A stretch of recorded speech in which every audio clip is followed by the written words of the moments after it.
dalam mempelajari ekologi hewan ada aspek-aspek yang harus kita pahami. Ya, yang pertama kita harus mengerti ekologi itu apa, pengertian dari ekologi apa.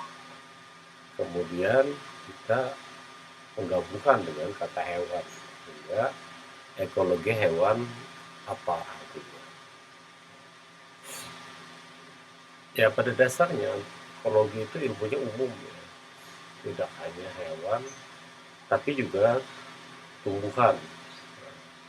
Tetapi untuk memudahkan kita mempelajarinya, maka kita pisah pembahasannya. Itu dalam hal ini kita belajar ekologi hewan. Ya, secara umum ekologi itu bisa diartikan ilmu yang mempelajari lingkungan. Lingkungan ini perlu lebih dipahami lagi ya. Arti lingkungan yang dimaksud adalah entah itu lingkungan yang kita sebut lingkungan abiotik atau lingkungan yang dikategorikan mati atau lingkungan biotik atau dikategorikan benda-benda hidup. Abiotik contohnya suhu ya, suhu udara ya, kecepatan angin, sinar matahari, tanah, ya, pH tanah, dan berbagai lainnya ya, berbagai aspek lainnya itu dikategorikan sebagai abiotik atau benda mati. Nah, kemudian biotik adalah benda-benda hidup ya, benda-benda hidup yang ada di sekitar kita, entah itu manusia, hewan, tumbuhan, atau bakteri, atau berbagai benda hidup lainnya. Nah itu kalau digabung menjadi satu lingkungan. Jadi di sini ekologi ini mempelajari antara hubungan antara makhluk hidup dengan makhluk tidak hidup, abiotik dengan biotik, ya, dan juga interaksi antara makhluk hidup tersebut.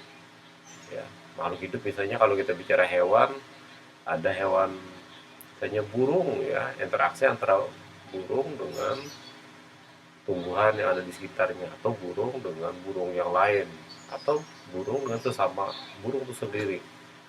Nah, itu ya bahasa ekologi. Jadi kalau kita bahas ekologi hewan, tentu kita bahas adalah hubungan antara hewan dengan lingkungannya. Di mana yang dimaksud lingkungan adalah benda yang tidak hidup dan benda yang hidup di sekitar hewan tersebut yang berpengaruh atau ada hubungan dengan hewan tersebut. Tumbuhan dan hewan dapat hidup tanpa manusia, itu yang kita harus pahami, bahwa tumbuhan dan hewan itu dapat hidup tanpa manusia. Mereka kan pada dasarnya tanpa kita beri makan ya tetap hidup di alam sana. Tanaman dan di hutan sana tetap tumbuh subur walaupun tidak kita pupuk ya, karena pada dasarnya mekanisme alami sudah membuat pupuk alami untuk mereka bisa hidup. Tetapi juga harus kita pahami justru balikannya, ternyata kita manusia tidak dapat hidup tanpa hewan ya, tanpa ada tumbuhan. Kita tidak dapat hidup tanpa itu. Kita tidak, karena apa? Karena kita makan, yang kita makan adalah tumbuhan, yang kita makan adalah hewan. Nah, di sini kita penting memahami ya bahwa kita tidak dapat hidup tanpa ada mereka. Walaupun mereka, tumbuhan dan hewan itu dapat hidup tanpa ada manusia. Nah, di sini kalau kita lihat kaitan ekologi tadi dengan manusia, nah dapat kita lihat ada 3 aspek yang saling berkaitan antara ekologi, ekonomi, dan sosial budaya. Nanti dari ketiga aspek tersebut, di mana di sana terlihat saling ketergantungan, keterkaitan. Nah, disitulah nanti akan muncul observasi bagaimana kita memanfaatkan, melestarikan supaya tidak cepat punah. Nah, itu tahap pertama kita bahas ekologinya atau lingkungan hidup ya yang kita bahas di sini. Ekologi dalam hal lingkungan hidup, bagaimana pencegahan pemburusan sumber daya alam. Nah, jadi bagaimana pencegahan pemburusan sumber daya alam di sini. Karena kalau tidak dicegah, nah, suatu saat akan punah dan manusia juga yang akan menerima efek ya akibatnya juga ya. Kemudian juga pencegahan pencemaran. Kalau ada misalnya tapi tercemar, nanti tentu tidak sehat. Misal ikan banyak tetapi ikannya tercemar merkuri ya. Nah, maka kalau dimakan manusia bisa mengakibatkan kanker. Ini kan juga perlu dijaga sumber daya lingkungan hidup. Kemudian yang sudah rusak, lingkungan yang sudah rusak itu harus diperbaiki, dipulihkan lagi ya. Supaya tadi ya bisa tetap lestari.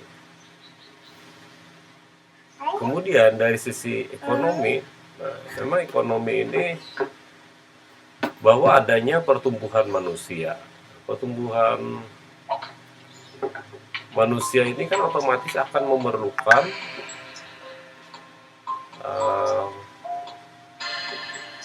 eksploitasi alam yang lebih banyak. Makin banyak manusia akan makin banyak makanan dan banyak tumbuhan dan hewan yang diperlukan. Kemudian juga dari pertumbuhan itu ada efisiensi. Supaya apa? Supaya ya jangan terbuang banjir tadi ya. Kenapa? Karena di alam itu kan pada dasarnya terbatas. Ya, kalau kita lihat walaupun misalnya ada yang kita ternakan, misalnya seperti ayam ya diternakan, tapi kan pada dasarnya terbatas. Bisa saja punah misal karena suatu saat terkena penyakit sehingga semua ternak mati. Nah, ini kan juga mengakibatkan juga kepunahan ya. Kemudian perlu pemerataan. Nah, pemerataan itu dalam arti bahwa semua harus hendaknya semua manusia itu dapat merasakan. Dan pemerataan ini juga pada dasarnya akan di satu sisi ya terhadap alam, bahkan juga akan memperbanyak eksploitasi. Kemudian stabilitas, ya, ini kalau tidak stabil ekonomi, terjadi berbagai kerusuhan, terjadi tindakan yang merugikan ya, bukan hanya manusia tapi juga alam. Nah, ini antara ekonomi dengan ekologi ini harus saling seimbang gitu ya. Karena kalau ekologinya tidak seimbang, maka juga ekonominya akan bermasalah juga. Begitu juga kalau kita ke bawah sosial budaya, perlu pemberantasan kemiskinan. Nah, tentu ada hubungannya dengan ekologi juga pemberantasan kemiskinan ini ya. Misal ya, supaya sedikit penduduk yang miskin, maka harus perkebunan harus semakin luas, harus semakin banyak. Tetapi juga perkebunan yang semakin luas bisa menyebabkan eksploitasi alam berlebih. Perlunya pemberdayaan masyarakat ya, masalah perlu diberdayakan supaya lebih bermanfaat lah bagi masyarakat lainnya atau paling tidak buat dirinya. Adanya sistem kelembagaan, kemudian adanya prasarana dan sarana, ini kan sosial budaya yang secara langsung ataupun tidak langsung mempengaruhi ekonomi dan ekologi. Nah, untuk itulah perlu adanya usaha-usaha konservasi. Nanti sebenarnya ini luaran lain ya, di dalam pelajari ekologi ini ada konservasi, bagaimana memanfaatkan dan melestarikan suatu kawasan, melestarikan individu supaya tetap lestari. Nah, ini kaitan dengan manusia. Adapun sasaran dalam kita mempelajari ekologi ini, aspek-aspek dasar yang melandasi kinerja hewan sebagai individu, kinerja hewan sebagai kelompok populasi, kinerja hewan dalam komunitas. Ya, komunitas adalah kumpulan dari beberapa populasi maupun ekosistem ya. Begitu populasi tersebut dihubungkan atau dikaitkan dengan faktor lingkungan abiotik. Ya, tentu yang diutamakan adalah sistem ekologi wilayah yang ditempati di mana kita membahas. Kalau misalnya kita membahas hewan di sekitar Kalimantan Selatan, tentu sistem ekologinya ya di Kalimantan Selatan. Nah, kemudian ruang lingkupnya ya, ruang lingkup dalam ekologi hewan ini bisa secara lokal ataupun regional. Lokal kan wilayah, bisa Kalsel, atau regional atau mungkin wilayah yang lebih per kabupaten gitu ya, atau kecamatan. Kemudian perlu dipahami mengenai distribusi tadi ya, distribusi tadi penyebaran. Jadi bagaimana hewan menyebar di suatu wilayah. Kemudian kelimpahan, jadi banyaknya suatu spesies dalam suatu wilayah tersebut. Nah, semakin banyak jumlahnya, semakin melimpah, semakin sedikit pun akan semakin sedikit juga melimpahannya. Kemudian ya tadi bahasan distribusi dan pengumpahan tadi, ya tadi lokal dan regional, kemudian juga mulai relung ekologi ya, mikrohabitat, habitat, dan komunitas. Jadi mungkin relung ekologi ini bagian yang paling sederhana. Jadi misal kalau ada lihat di bunga itu ada semut, dan semut itu hanya di bunga tersebut saja mondar mandirnya, makan, minum, kemudian juga eh, kawin, punya anak keturunan, tumbuh di bunga tersebut. Nah, bisa dikatakan sebenarnya relung ekologis semut itu adalah bunga sangat kecil gitu ya. Bisa dikatakan juga mikrohabitat, habitat yang lebih kecil ya. Jadi kalau tadi contoh lain misalnya pohon, nah di pohon tuh ada akar, ada dahan, ada pucuk daun misalnya yang kita bagi. Nah ada hewan yang hanya hidup di bagian akar, nah, maka itulah relungnya. Jadi bukan satu pohonan itu, apalagi satu wilayah. Jadi hanya satu bagian tersebut. Kalau habitat, nah secara umum kita sudah bicara kalau habitat tuh sudah lebih luas. Bisa kita bicara misalnya wilayah sawah,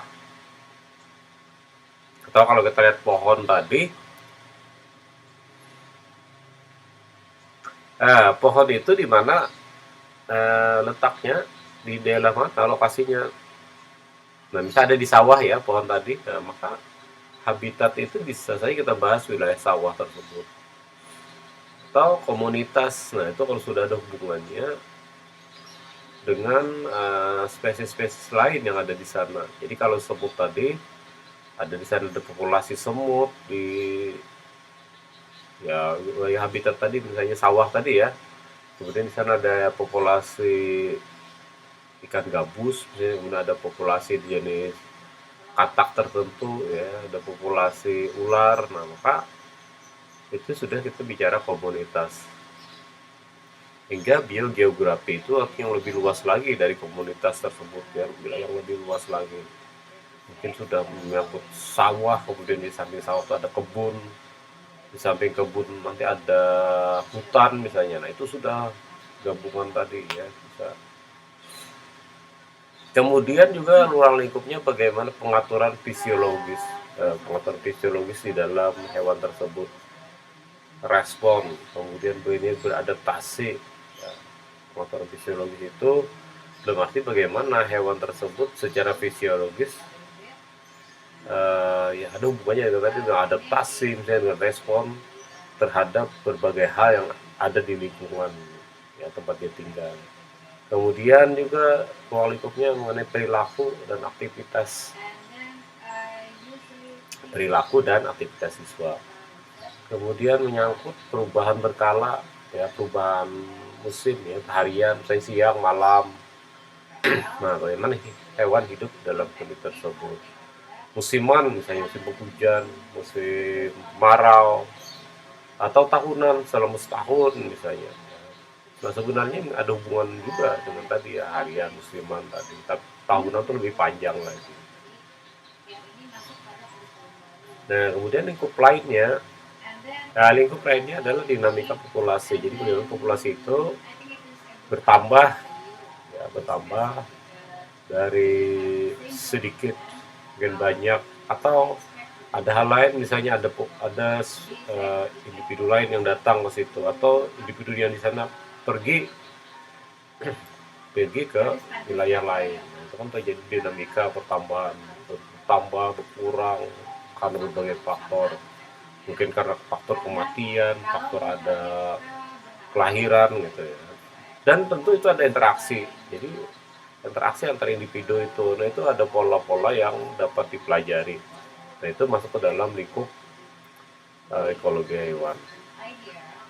Nah pendekatan dalam kita mempelajari ekologi hewan, pendekatan bisa kita menggunakan laboratorium, eksperimen, misalnya dalam akuarium diletakkan ikan ya, kemudian dilihat beberapa ekor ikan, kemudian dilihat bagaimana interaksinya. Kemudian bagaimana kalau misal diberi perubahan suhu, atau kemudian diberi perubahan kadar garam. Nah, itu kan nanti di laboratorium atau di lapangan, eksperimennya di lapangan, ya pengamatan di belakang lapangan misalnya, atau menggunakan model-model matematika, ya. Metode dan teknik merupakan hal yang menyulitkan karena perilaku hewan itu ada bergerak, ada aktivitas, belum ada variasi ukuran ya, tentu variasi ukuran juga adaptasinya beda. Hewan yang lebih besar mungkin akan lebih tahan terhadap kondisi lingkungan daripada hewan yang lebih kecil. Selain itu variasi habitat. Nah, kita bicara habitat sawah, tapi sawah yang satu misalnya udah banyak keracunan karena banyaknya pupuk pada sawah tersebut sehingga jadi racun bagi hewan. Sedangkan sawah di sebelahnya masih belum banyak menerima pupuk sehingga mungkin racunnya lebih sedikit. Nah ini kan juga mengibatkan juga ada variasi dalam habitat. Ya bisa juga variasi habitat, ukuran habitat tuh ya. Karena tiap habitat bisa beda-beda ukurannya. Yang misalnya sebelah 1 hektar, yang sebelahnya 2 hektar. Ya, macam-macam misalnya variasinya, atau komponen penyusun habitatnya yang berbeda. Ya. Bahkan kondisi peneliti sendiri sistem produktif bisa mengaruhi. Jadi kalau kita meneliti kondisi kita ketika sehat atau tidak sehat, nah itu sangat berpengaruh. Atau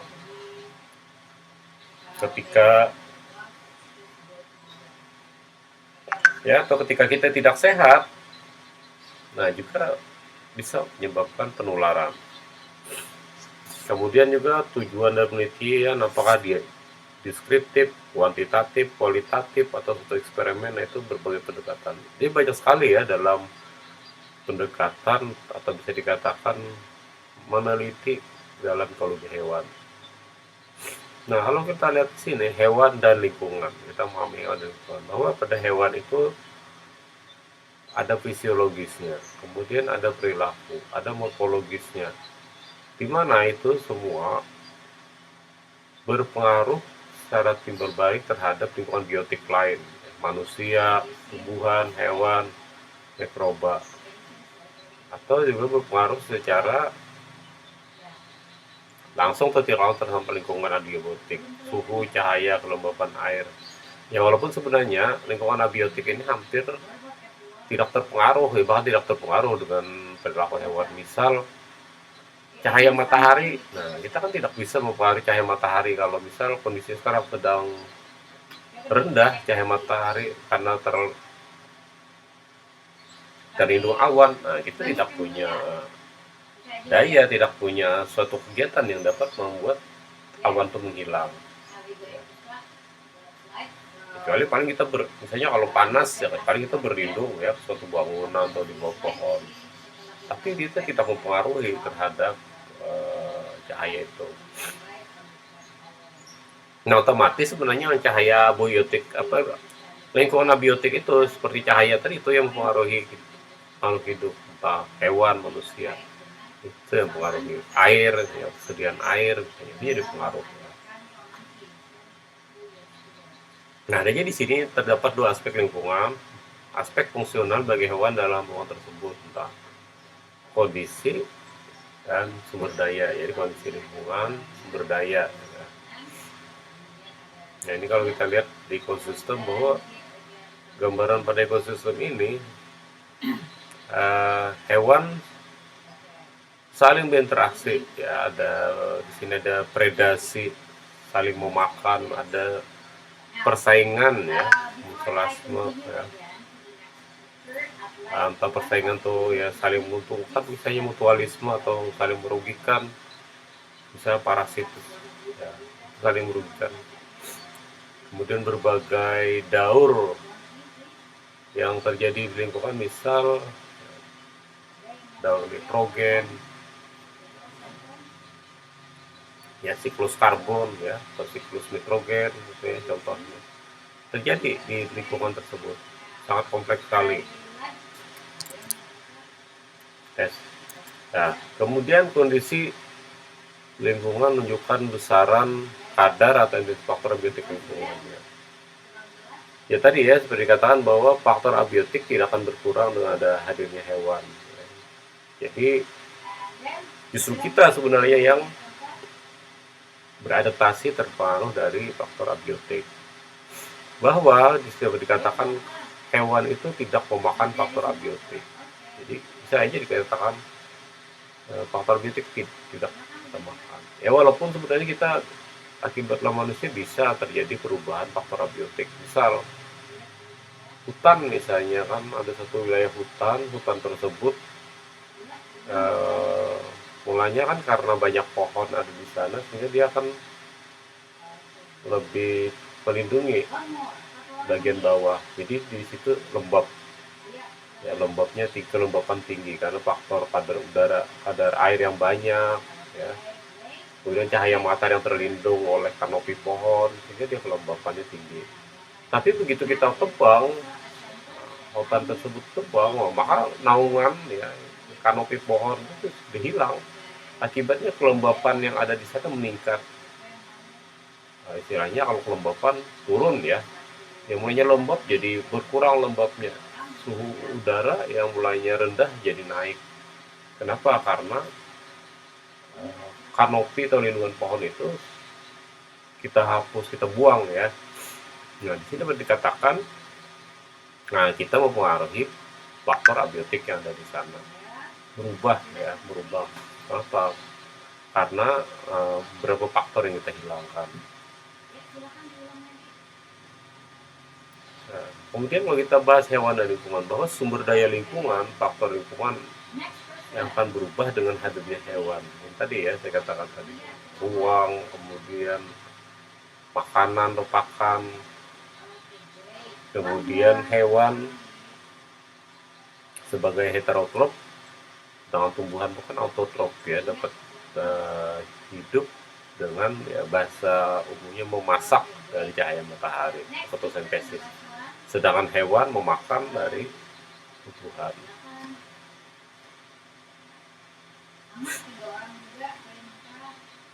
Kemudian perubahan lingkungan menurut waktu itu bisa kita pahami ada perubahan siklik, ya, perubahan yang secara berurutan berirama, misal siang, malam, pasang, surut. Nah, ini kan terjadi terus menerus, ya, terjadi pertukaran.